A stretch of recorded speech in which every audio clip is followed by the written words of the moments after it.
Good morning. Welcome, everybody, especially some special guests from the Unitarian Church. I'm just going to adjust this one.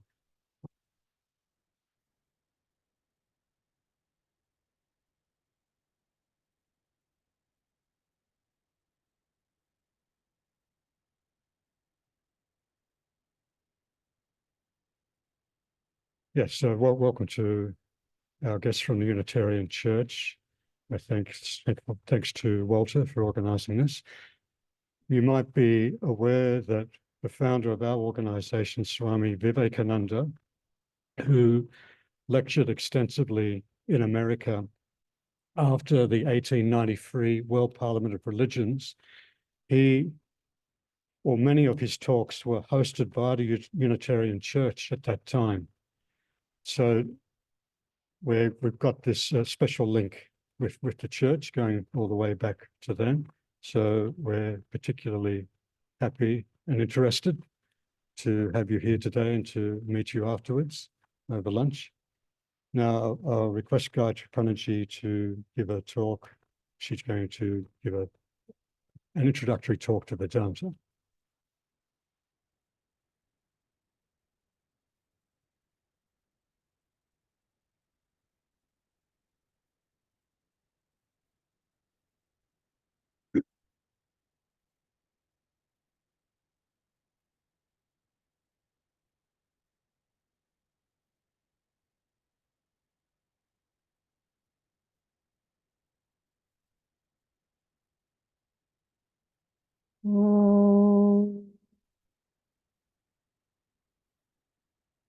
Asato ma sadgamaya, tamaso ma jyotirgamaya, mrityorma amritam gamaya. Om Shanti, Shanti, Shanti. Om, lead me from the unreal to the real. Lead me from darkness to light. Lead me from death to immortality. Om, peace, peace, peace. Today, we will think or discuss little about the relevance of Vedanta in modern times. Vedanta literally means the end of Veda, the concluding portion of the Vedas. In a deeper sense, it is the essence or the gist of Vedas and refers mainly to the Upanishads. And Vedanta is the philosophy of Hinduism and answers many of the fundamental questions like what's the nature of the ultimate reality? What's the nature of creation? What is there a soul? What's the destiny of a soul? Who am I? What's the purpose of life? And in the Upanishad, we see some questions like, what happens after death? Some say nothing is there. Some say there is something. So what happens after death? Or who directs the mind to its objects? Who directs the eyes and the ears? These fundamental questions are answered by Vedanta. These answers, they are the eternal truths. They are not theoretical deductions, but the direct experience of the ancient sages and seers through their deep meditation. Sages and seers, both men and women, there are. So Vedanta says, don't believe just because the scriptures say, just because the teachers say. You practice and have direct experience. Even they say the scriptures, if it doesn't tally with your direct experience, you should not just believe in it. have direct experience of the ultimate reality.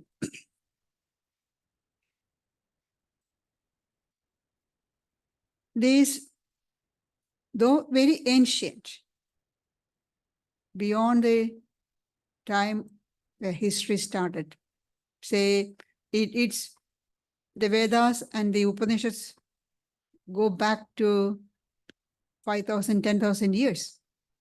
So the ancient in the origin, these discoveries of Vedanta are quite in harmony with the modern discoveries of science. Even in the language, the Vedantic language and the particle physics almost approximates. Now, Vedanta is impersonal. It does not own its origin to any person or personality. When I say it is the discovery or the through meditation of the ancient sages and seers, they are not the originators of Vedanta. They are just discoverers. They just discovered it. That's all. And as long as we are ignorant of the ideal of life and of life's struggles, we go round and round in circles. We simply waste our effort and meet with failures, disappointments. And after going through these failures and disappointments many times, we wake up. We wake up to the real nature. What's our real nature? And Vedanta says our real nature, our spiritual heritage is divine. We are essentially divine. That's one of the cardinal principles of Vedanta. We are essentially divine, the divinity of the soul. One of the ancient sages, one of the Upanishads, we hear the sage proclaiming boldly, "Hear ye, children of immortal bliss, even ye that reside in higher spheres. I have found the ancient one who is beyond all darkness, all delusion. Knowing him alone, you shall be saved from death over again." So the ancient sage is calling all of us. It's a clarion call to know that ancient one, the supreme, ancient, eternal reality. Quoting this mantra from the Upanishad, Swami Vivekananda, in the Parliament of Religions, he said, "Children of immortal bliss." What a sweet, what a helpful name. Ye are children of God, the sharers of immortal bliss, holy and perfect beings. Ye divinities on earth, sinners? It is a sin to call a man so. It is a standing libel on human nature. So the essence of all beings, objects, everything is the divine spirit. Eternal, the divine spirit is eternal, omnipresent. And this divinity of the soul is the spiritual basis of our democratic governments. We speak about democracy. Everybody is equal because the divine, the same divinity is present in all. So it is the spiritual basis of democratic government as well as freedom and all the other aspirations of modern mind. All the basis is this divinity of the soul. And Vedanta asserts that aim of human life is to realize this divine nature. Aim of our life is to realize that we are essentially divine. Now, Vedanta says you are essentially divine, but then is there divinity present in the wicked, in the evildoers, in the murderers, the oppressors, in a Hitler? Is the divine present in there also? Vedanta says yes, is present there, but not manifested. The divine is equally present in all, but not equally manifested. There is a difference in manifestation. And that difference in the manifestation is the cause for difference between human beings and animals and plants, And even among human beings, we say some are good, some are wicked. The difference is only because of the difference in manifestation. See, for example, if the glass or the window is covered with dirt, you don't get any light. As you go on cleaning, more and more light comes out. But that doesn't mean the light was not there. Light is always there. But because it is covered, it is not manifested. Light is not able to come out.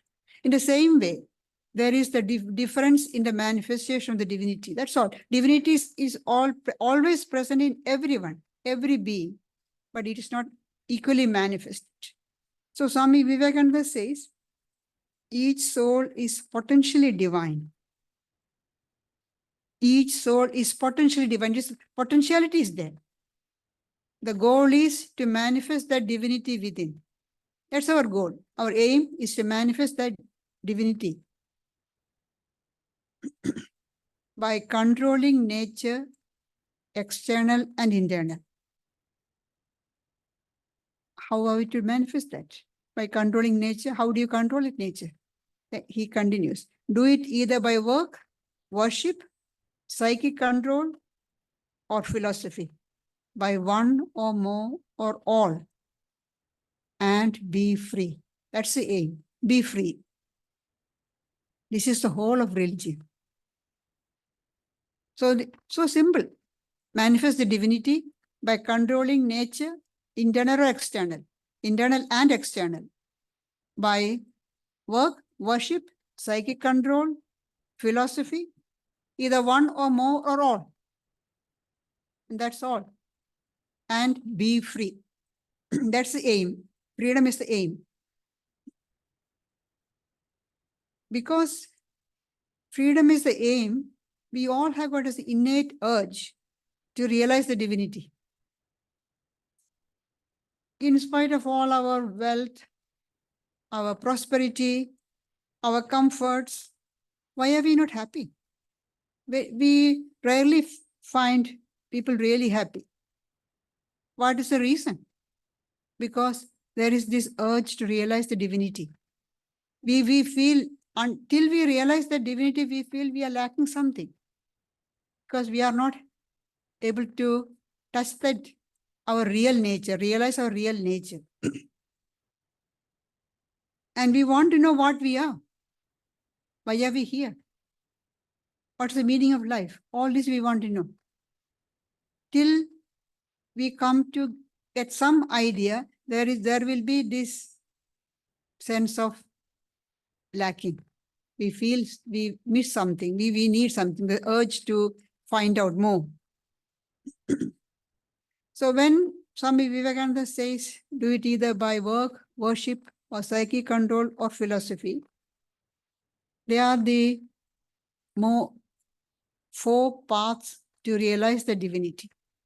Human beings have got this, can be broadly categorized or classified into four groups.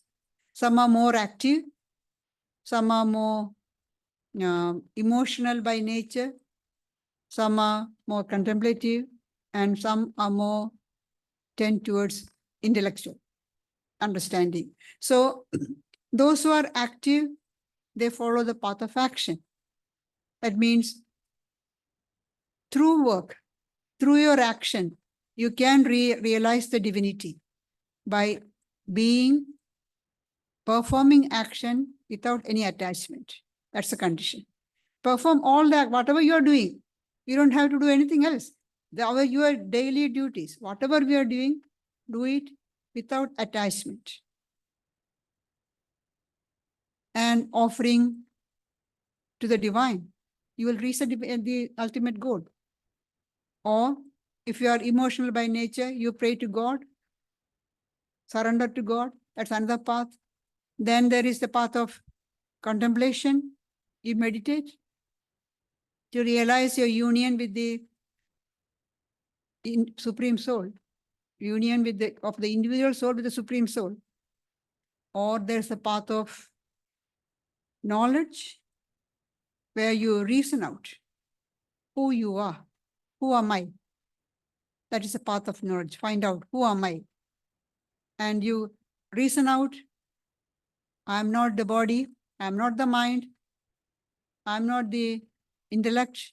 You reason and you come to the conclusion that I am that supreme reality, which in Vedanta calls two terms that we use.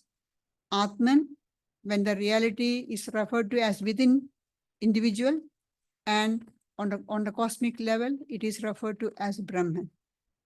And you realize, I am that divine being, divine entity. These are the four paths. You can, when we say some people are active, well, person may be active, that does not mean that that person doesn't have any emotional feelings or doesn't have, you're not interested in knowledge. We have all. When we say a person is active or more on the emotional side, that's a prominent characteristic, that's all. But we have all the four characteristics we all have. One is more prominent than the others. That's why Swami Vivekananda says, either by one or more or all. We can mix all of them. Different times of the day, different times of our life. Sometimes we are more active, sometimes more emotional, sometimes more contemplative, at other time more into intellectual pursuits. Following one or more or all of them, realize the divine, realize your true nature and be free.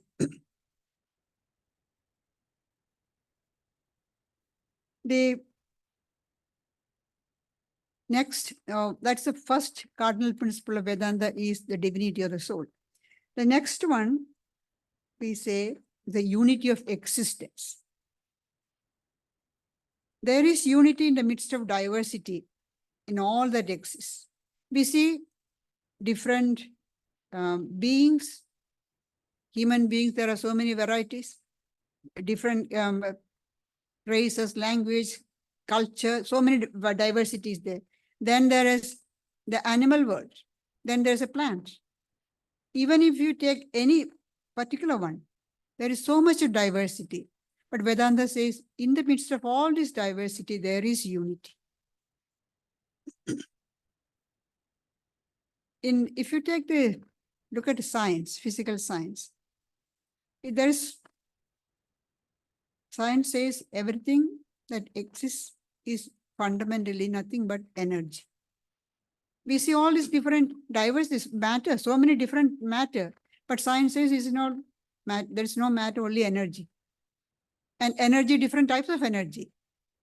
And and if you go back further, break it up, is only atoms, and atoms comes to protons, neutrons, electrons, only these things. But so the way they are arranged, the number of electrons present in the orbit makes all the difference. There's a unity, there's only electrons. The same way, Vedanta says there's all this diversity is there. But there in all through that diversity, there is unity. The universal spirit is present in each and everything, every being, whether it is animate or inanimate. It's the same divine spirit is present everywhere. So this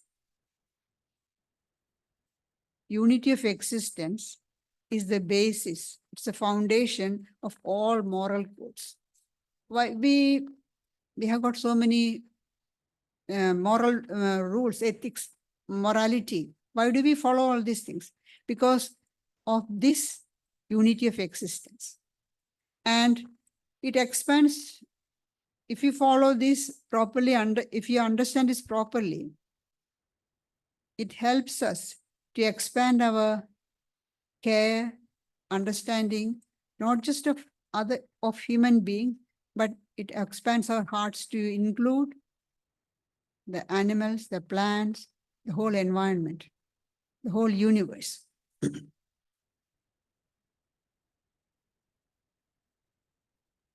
We love is a very, what to say, the most common emotion. Everybody has got that emotion. We cannot say nobody is devoid of love. How they express, that's different, that's all. But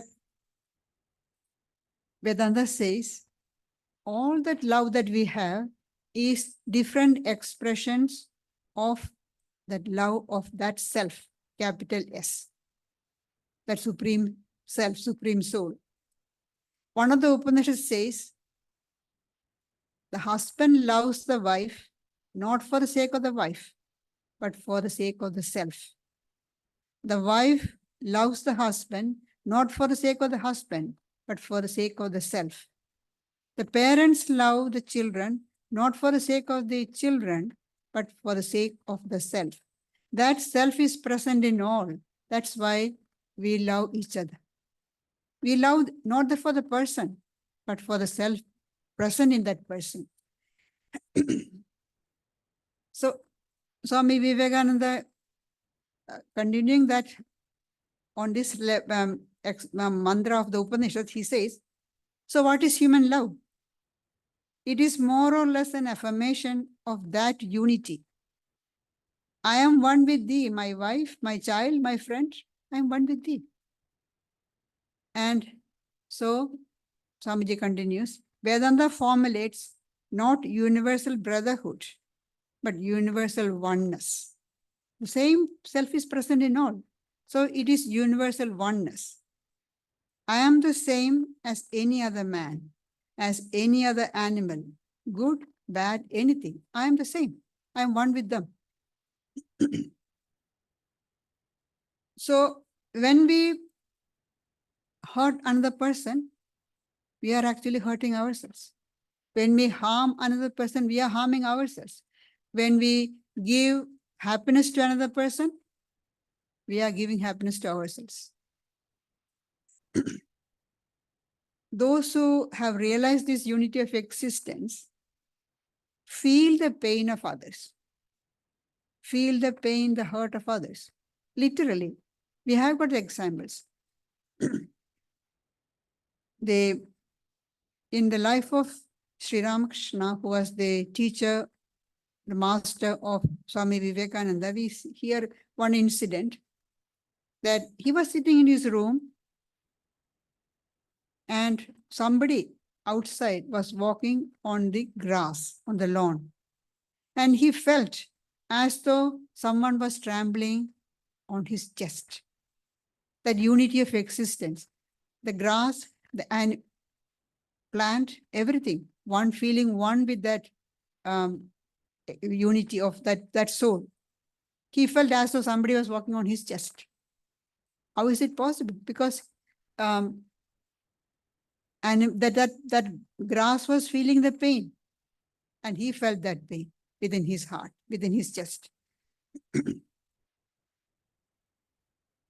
Another cardinal principle of Vedanta is the non-duality of Godhead. Godhead is the same in one. There's only one. There's no second. The non-duality of Godhead. The ultimate reality is non-dual. Ultimate reality, supreme truth, God, whatever we call it, it's non-dual. It's only one. The Rig Veda says, Ekam sad vipra bahudha vadanti. Truth is one. Sages call it by various names. There is only one truth, one reality, but different people call it by different names. The different forms and names worshipped by different religions are but symbols that enable us to realize, to reach out to that infinite reality. These deities that we worship are but different facets of the same reality. So we need to have steadfast loyalty to our ideal, the particular ideal that I follow, but at the same time, respect all other ideas, because they are all different aspects of the same universal truth. When we have this idea, we learn to see the world in a new eye, with a new light, and understand the teachings of our own religion in a better way. Talking about this, Swami Vivekananda, in the final session of the Parliament of Religion, he says, the Christian is not to become a Hindu or a Buddhist, nor a Hindu or a Buddhist to become a Christian. But each must assimilate the spirit of others, yet preserve his individuality and grow according to his own law of growth. We are not to change to become another religion, but grow according to our own law of growth. Preserve his individuality, but respect others. Then we come to the fourth cardinal principles of Vedanta, that's harmony of religion. When the ultimate reality, we said, is non-dual, it's only one, we call it by different names, is understood differently, realized differently by different people. That difference is only because of the time, the place, and the cultural background. Even within the same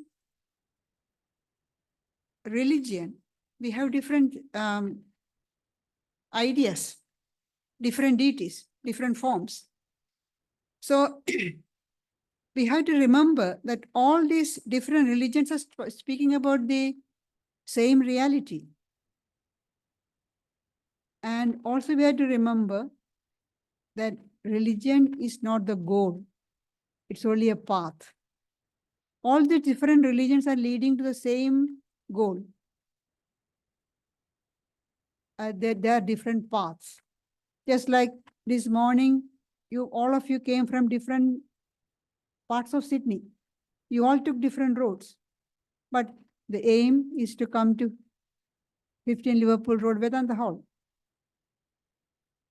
Different religions are like that. There are different paths that different people take to reach the same goal.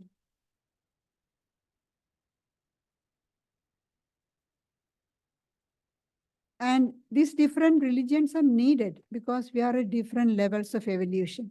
We are at different levels of mental and spiritual evolution. We can understand only according to our evolution. The ultimate reality, we are not able to grasp the whole thing. We can understand only one aspect of it. Depending upon our evolutionary level, we can understand only one level, one aspect. So each religion take up one aspect of that reality and try to expound that, try to embody that, try to make it understandable to their followers. But they are all showing the same, leading the same goal. And this universal truth is not something that we had to establish newly. It has been present in all religion, all through, in the form of God consciousness. What's the aim of all religion? They all say, realize God. That is the ultimate goal of all religions, to realize God. But we may call by the different names. We may call God, we may call Allah, Jehovah, Father in heaven, or as Vedanta says, Brahman, or personal God, Krishna, Shiva, Divine Mother, whatever name we call, that's the goal. And these are all different paths to reach that goal. So what are we to do then? We have to emphasize. So all religions emphasize this. harmony, love, friendship, instead of dissension, hatred. We follow our particular faith, our particular path. We cannot force you to take, and it's not right to force you to take another path. It's like saying that, oh, you're taking a particular route. Say you're coming along Parramatta Road. No, you should come not through Parramatta Road, but through Forest Road or through Liverpool Road. No, that's not my path. I live in this area, I have to come, you take this road. If I say, no, all of you must follow this particular one road, no, that's not possible. We, according to a place, time, consideration, you have to understand that. Exactly similar is with the religions. Depending upon our mental development, one particular path is suitable for us. We follow that. But at the same time, we have to remember that all other paths are valid paths for some other people, not for me, suitable for some other person. Some other person needs that. And so we must respect all religions. At the same time, hold on to your particular one and show respect to others. So Swami Vivekananda says in the final session, in his concluding remarks, he says, upon the banner of every religion will soon be written, in spite of resistance, help and not fight, assimilation and not destruction, harmony and peace and not dissension.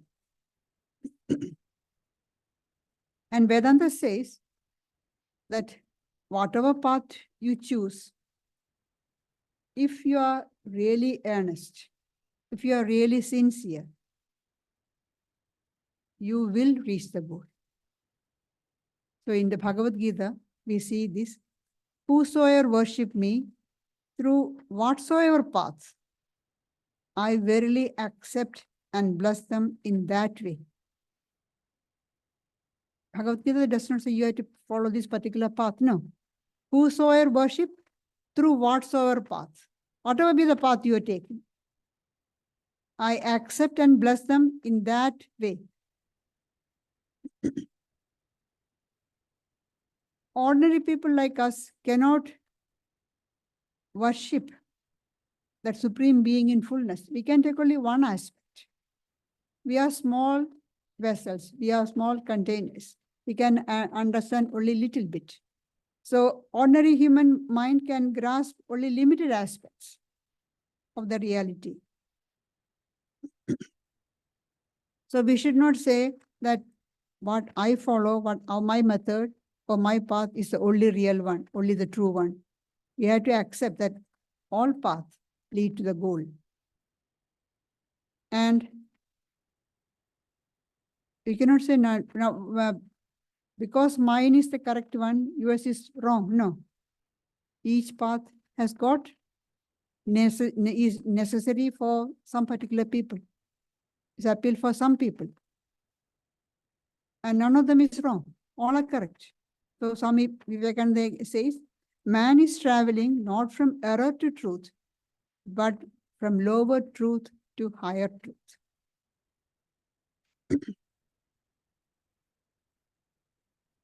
So in spite of these differences in practice, we should have respect for every religion. There will be differences in practice. Even in the same faith, there is differences of practice.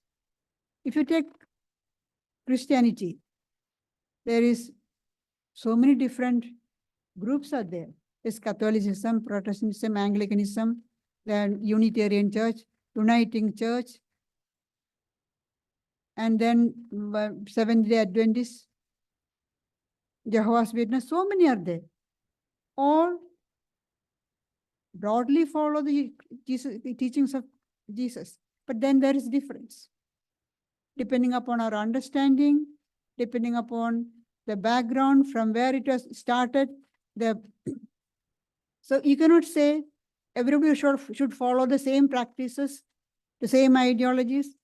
It is not possible. In Hinduism, there are so many varieties of practices. There is a followers of Shiva, Vishnu, Divine Mother, and then even within the practice of, say, worship of Shiva, you take that. There are varieties depending upon where you are. What are the practices? The people in India practice in one way, people, Hinduism, people here in Australia, their way of worship may be different. In different parts, depending upon the place, surroundings, circumstances, time, practice differ. So we cannot say everybody should follow same practice. It's different. But we should have worship, respect for all followers of all religion, because they are all going in the same, towards the same goal.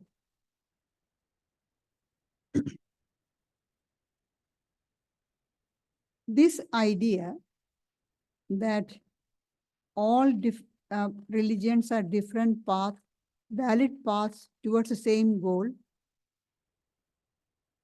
and so we should respect all faith, is very, very important in modern time, when religious fanaticism is increasing everywhere.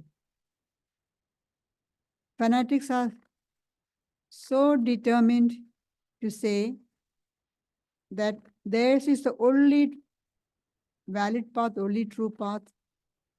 Others are all wrong. And they, not just saying that, they try to force other people to follow their path. Often it leads to bloodshed. And then all in the name of religion. Bloodshed in the name of religion. They don't understand that these different religions are all paths leading to the same goal. So the watchword of Vedanta is unity in diversity. There is unity. There is an underlying unity because the same divine presence is in all. So there is unity, but there is diversity. It's not uniformity. Vedanta never says everybody should follow the same practices, same ideas. No. It's like, if it is same, it's like saying all of you should wear the same coat, the same size. No. People are different sizes. We cannot all wear the same size coat. We need different sizes. We need different religions. Depending upon our mental evolution, spiritual evolution, we need different religions, different paths. But they are all leading the same goal. That is why Swami Vivekananda said these practices are doctrines, dogmas, rituals, temples, churches. They are all secondary details. The primary one is manifest the divinity within. These are secondary details. Using any of those paths, you realize your divinity, manifest your divinity, and be free. Now, in the modern time, in present day, we all understand that there is a lot of fanaticism, religious fanaticism on the rise. We need harmony and tolerance. We speak about it all, but it's very hard to achieve. We hear people talking about harmony and peace, and we try to bring it around, but we don't see much peace in the world. Advance in science and technology has improved our way of life, has made a lot of advances and made life more comfortable. And made our world more interconnected and also interdependent. Something happens in one part of the world, we are all affected. Just a few days ago, there was an outage. Something happened in one digital company, and the whole world was affected. So we are all interconnected now, much more than what was there a few, say, 100 years ago. So we see there are a lot of merits and also demerits, a lot of advantages and a lot of problems because of the advance in science and technology. We see that in our everyday life. We have great advances in communication, health, medical sciences, then artificial intelligence is coming up. Along with that, we find a lot of problems also with spread of misinformation and danger of nuclear weapons, chemical weapons, biological weapons,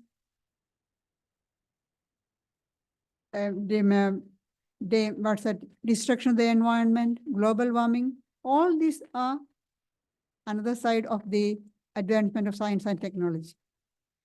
And then we have got these many powerful people in position, high position, powerful position, trying to worsen the situation for their own selfish ends, leading more and more, producing more conflicts and leading more to more bloodshed. And then we say we'll bring in more laws on the national level, on the international level. Bringing in more laws are not going to bring in peace, more peace in the world. To have greater peace, we have to have a fundamental change in our outlook. In our outlook, there has to be a fundamental change. When we learn to see the divinity, same divinity present in all, then we won't be having the idea of us and them. At present, there is always this we and them, we and they. We are one group, they are separate. They are always opposing to us. But when we see this divinity within, when we see that universal existence within, everywhere, then there won't be they, won't be there. It will be all us. Because the same divinity is present in us, in all of us. See, there is a great teaching of Jesus Christ, love thy neighbor as thyself. Why should I love my neighbor? Then my neighbor is always irritating me. Why should I love my neighbor? Vedanta says, because your neighbor is thyself. The same divine presence is in you and in that neighbor. So you love your neighbor because the neighbor is yourself. When you're harming your neighbor, you're harming yourself. When you are loving your neighbor, you're loving yourself. That is the idea behind the Hindu way of greeting. We greet each other saying namaste. I salute you. Namaste. I salute you. This divine presence within you, I salute the divine presence within you. This idea is very much needed now. This idea that there is the presence of the divine in every being is very much needed now. And when we have that idea, we expand our heart to include other people, the whole environment, the whole world. We come to the conclusion that the whole world is my family, Vasudhaiva Kudumbakam. The whole world is my family. So we can say with confidence that these teachings of Vedanta, that's of harmony of religion, divinity of soul, unity of existence, are not just vital, but urgent in this modern time. And Vedanta is as relevant now in the present day as it was 5,000, 10,000 years ago. And these teachings of Vedanta is sure to lead us to have peace within us. And what is the world? Different eyes. Every individual can say, oh, how can I lead to have, I'm just an individual, just one person. How can I bring about world peace? Well, the world is only composed of so many individuals. If every person thinks that I am the same divinity is present in you, everybody, then there'll be a complete change in outlook and there'll be peace. Thank you.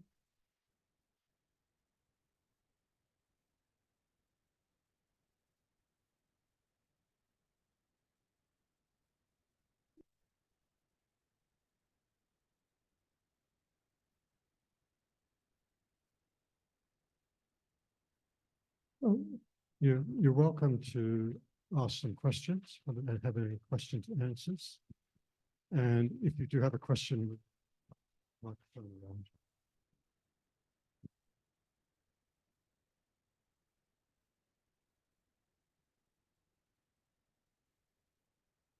Thank you, Mataji, for your talk. I wanted to ask you a question. There are so many people now who have no sense of God. That word God really terrifies them, and they don't like to use it.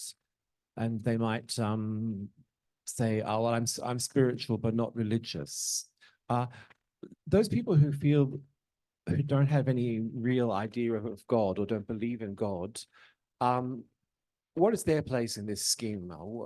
What are they to aim towards? When they say they don't believe in God, what do they mean by God there? Their idea of God is an entity with a form, some qualities, but Vedanta says, and that God is external. Maybe the idea is somewhere in the heavens, that's somewhere up. We always say in the heaven, up in the heaven.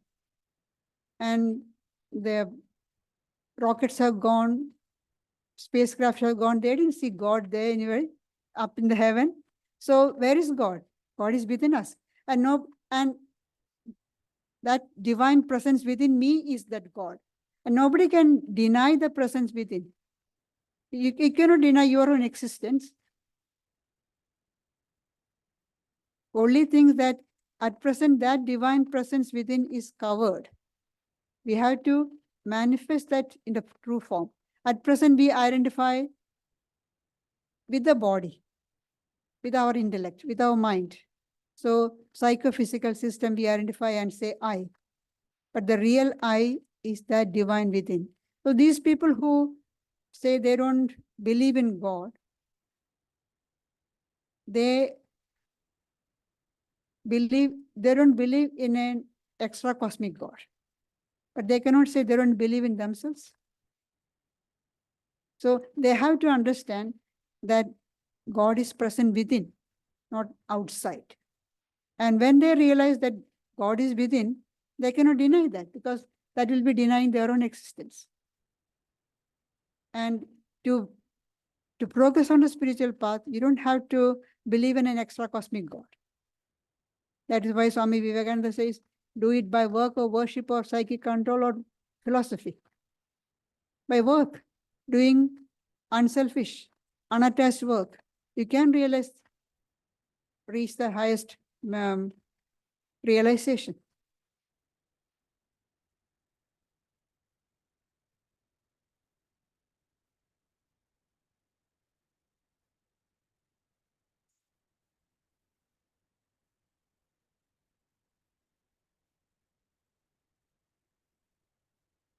Mataji.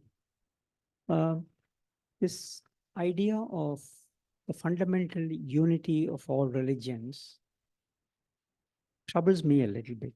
I'm sorry, from my Indian Hindu background. And what the Hindu has gone through for more than 1,300 years in his own country doesn't bear testimony to this idea somehow, because again, it stems from the previous Vedantic concept of path is one, paths are different and goal is the same. I'm beginning to question that also, because as our friend here just asked, following on from that question, our idea of Ishvara is not the same as Allah, cannot be the same as Allah, for example, just for example. So how can we say my goal is to be in communion with Ishvara, understand what Ishvara is, the supreme being is, as a cosmic version of the divinity within, and be in communion with that supreme being through work, through worship, through wisdom, through yoga. That doesn't seem to be the goal of Islam or church-based Christianity, or so, and that seems to have caused a lot of confusion among bewildered, well-meaning Hindu people as to, are we being led down a garden path which is not really true? There is, Vedanta does not speak about unity of different religion, unity of existence, harmony of religions.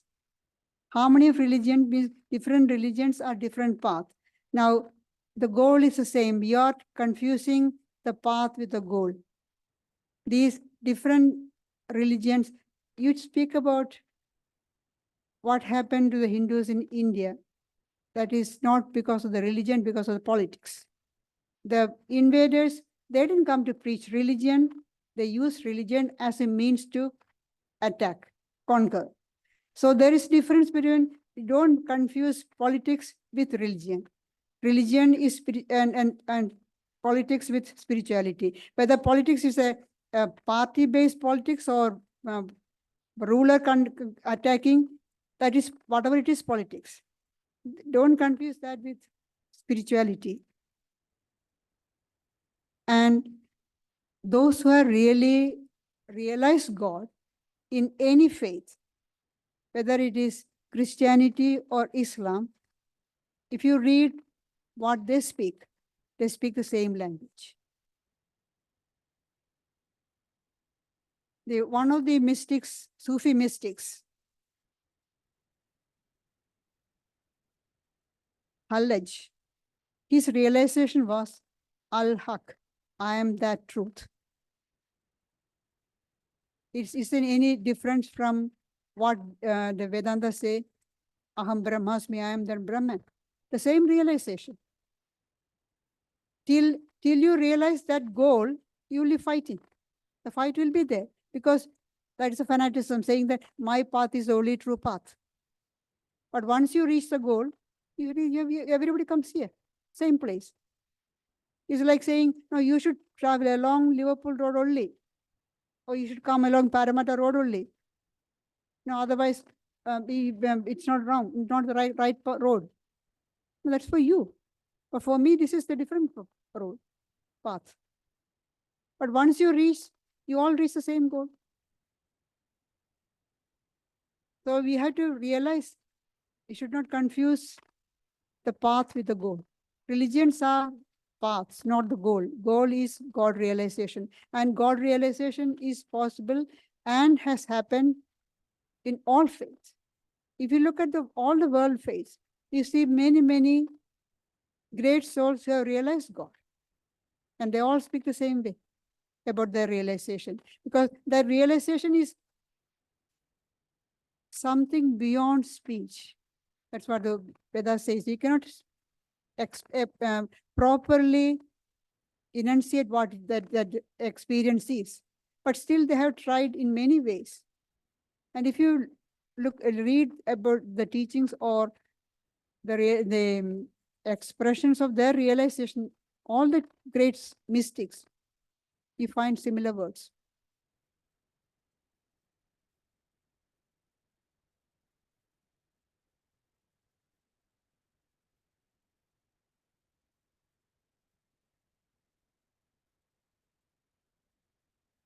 It's not a question. I think it's just worth remembering that Sri Ramakrishna himself followed the Hindu path, the Christian path, and the Muslim path, and reach the same end for all three paths.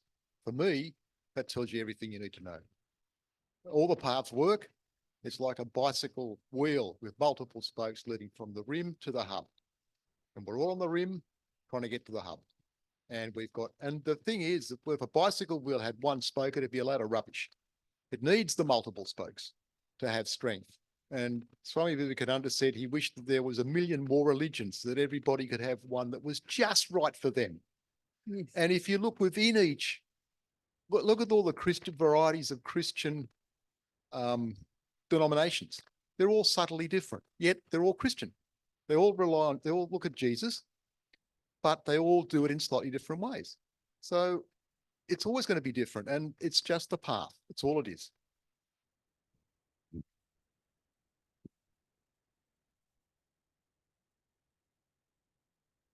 I've got a question or an observation. I'm looking at the demographics in our Vedanta hall today.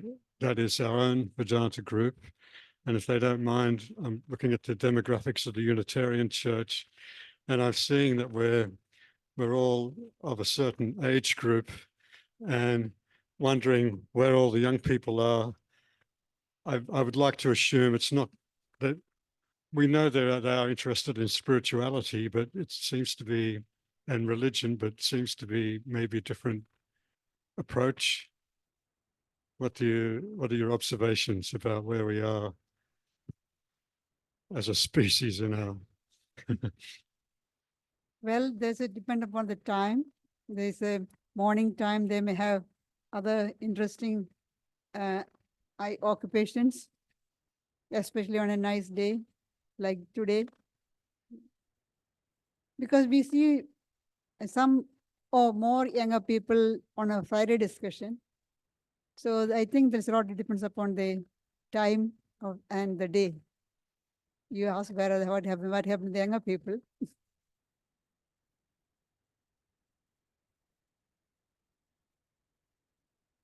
So there's a bit more time if there's any more questions.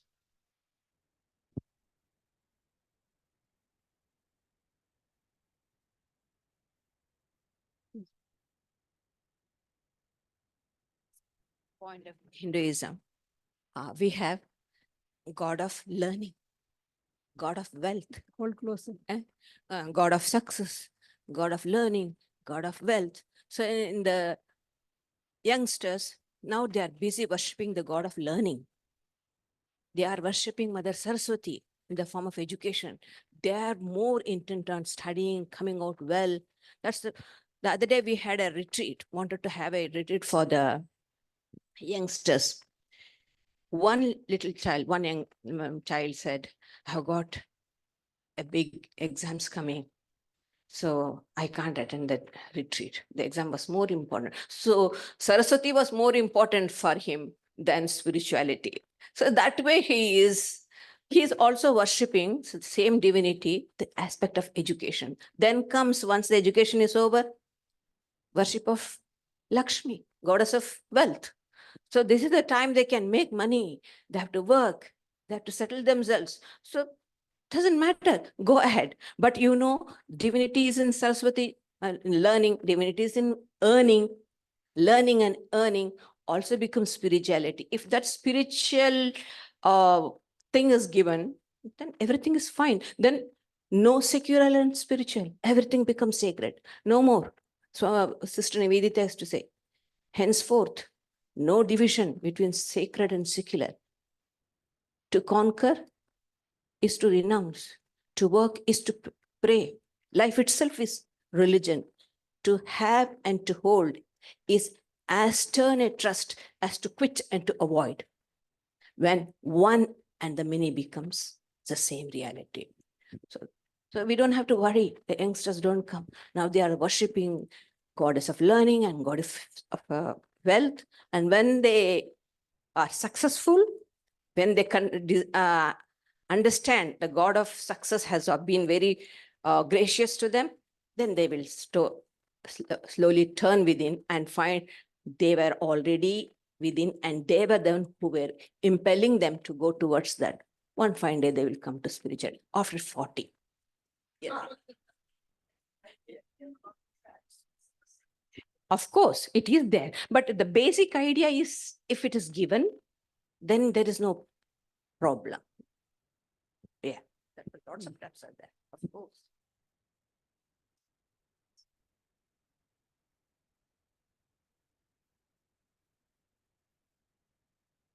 All right, any more questions? Thank you, Mataji. That was lovely and such beautiful universal kind of truths and messages in there for the individual and for the groups to kind of manifest.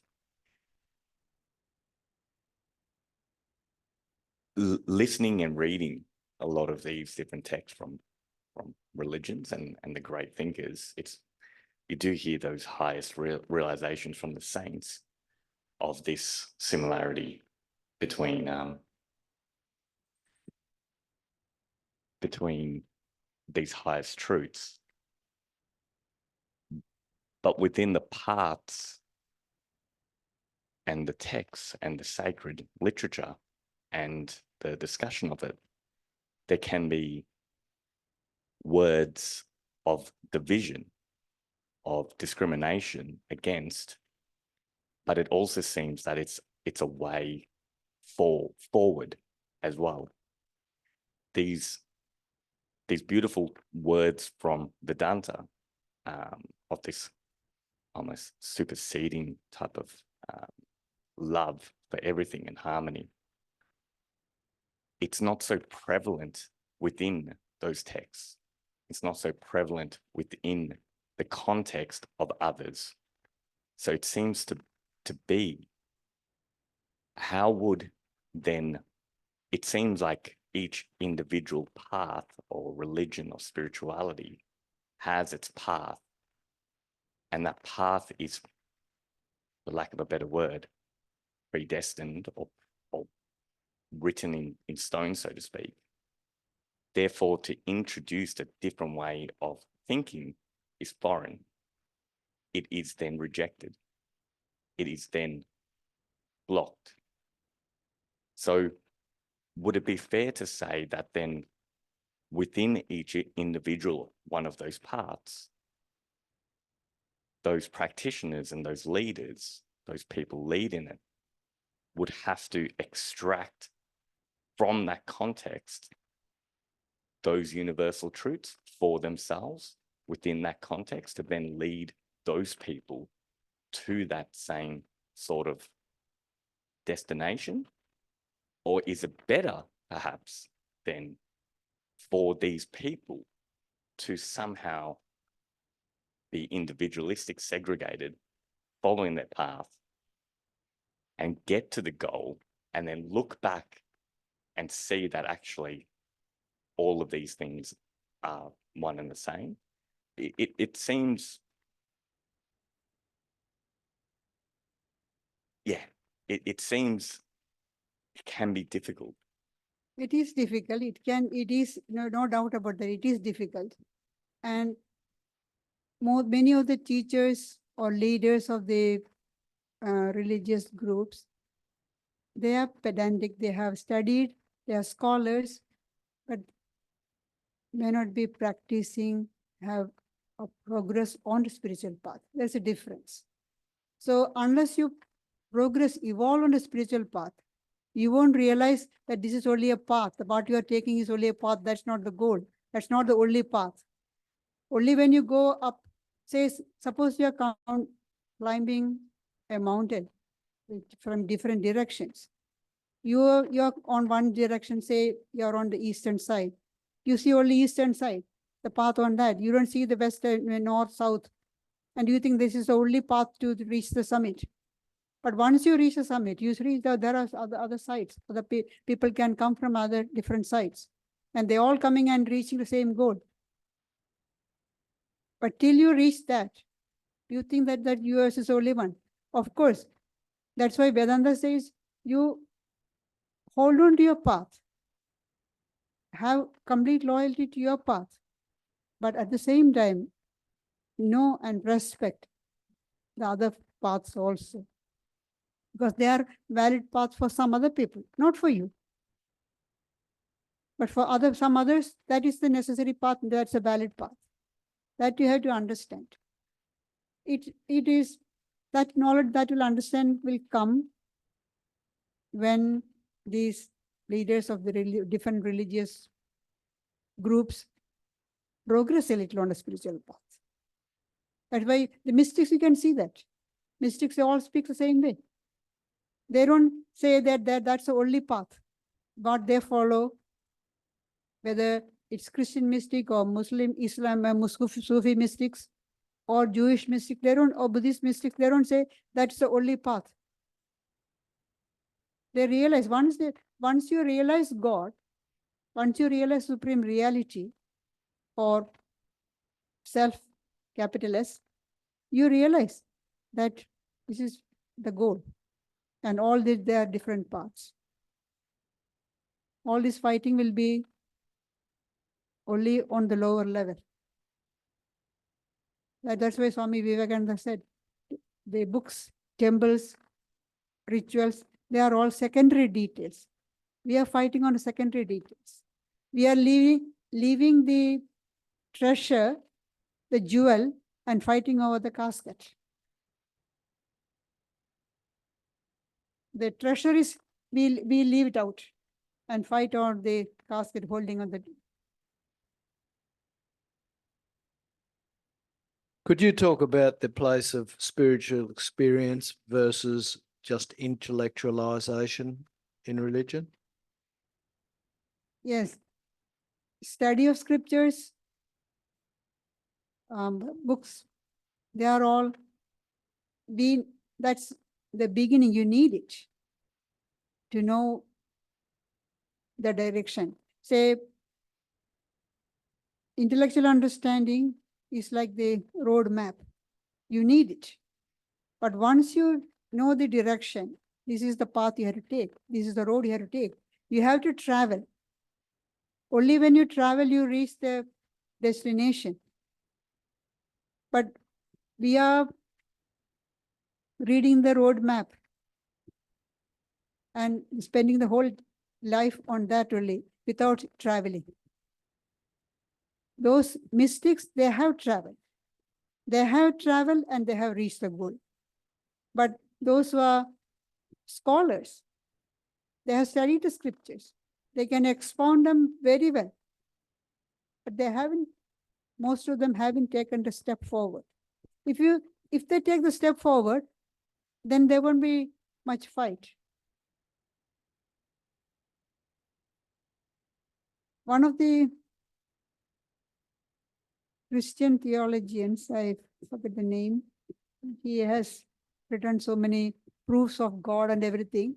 It's a name I can't remember now. It's a great theologian. And then after some time, he had a spiritual experience. And then he realized, and he said, all these years, I just wasted my time on theology. All theology is trash. This spiritual experience is the real thing. All this time, all these years, I simply wasted.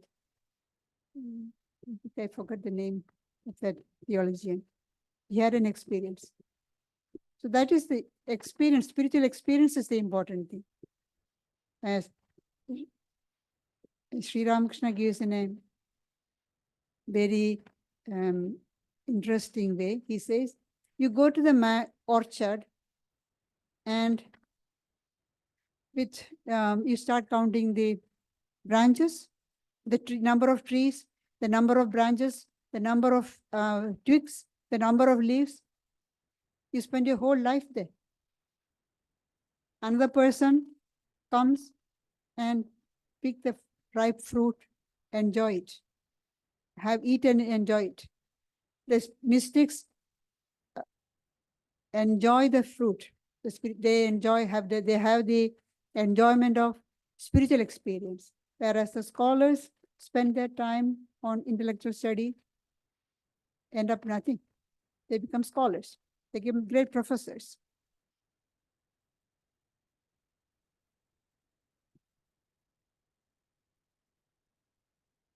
Reminded me, there was a Monty Python sketch, for those of you who remember Monty Python. The philosopher's soccer match, the ball sitting in the middle, and they're all wandering around philosophizing and philosophizing and philosophizing, and nothing's happening until finally, I think it was Karl Marx, kicks the ball and scores a goal.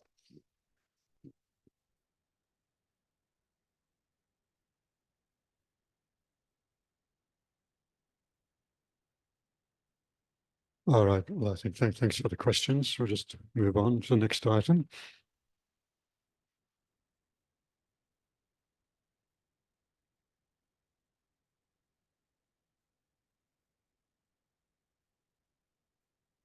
So those of you from the Unitarian Church who came a bit later, I was just mentioning when we were welcoming you that we've got a special link with Unitarian Church via Swami Vivekananda, who started the order to which the nuns belong, the Ramakrishna order, in particular the Sharada Mat, which is the women's wing of the order.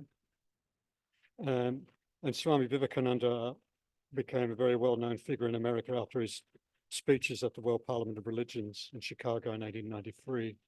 And subsequently, he was invited to go on lecture tours throughout America. And many of those talks were hosted by the Unitarian Church back then. Now, just a few announcements about our upcoming events. The yoga class will be recommencing this coming Thursday. That's from 10 a.m. to 11:15 a.m. Always welcome to attend that. Next Friday night, we have the fortnightly Bhagavad Gita discussion led by Pravrajika Gayatriprana. Next Sunday, we'll have the monthly Gospel of Sri Ramakrishna talk. And we've got a new event on Sunday, August 11. We're restarting our Vedanta book club meeting, and it'll be held in the morning, replacing the Sunday talk. So it'll be bringing in a quite an interactive element to the Sunday meeting, Sunday morning meeting. So please look out for that. Now we'll conclude with a guided meditation talking about trying to go a little bit deeper into religion and spirituality. Well, of course, for us as a group, meditation is central to us as a way to connect with a deeper part of ourselves and the underlying, whatever you want to call it, God, consciousness. So I'm just going to conduct a guided meditation, and that will conclude the program this morning. Just give me a moment. I've got a little bit of setting up to do for that.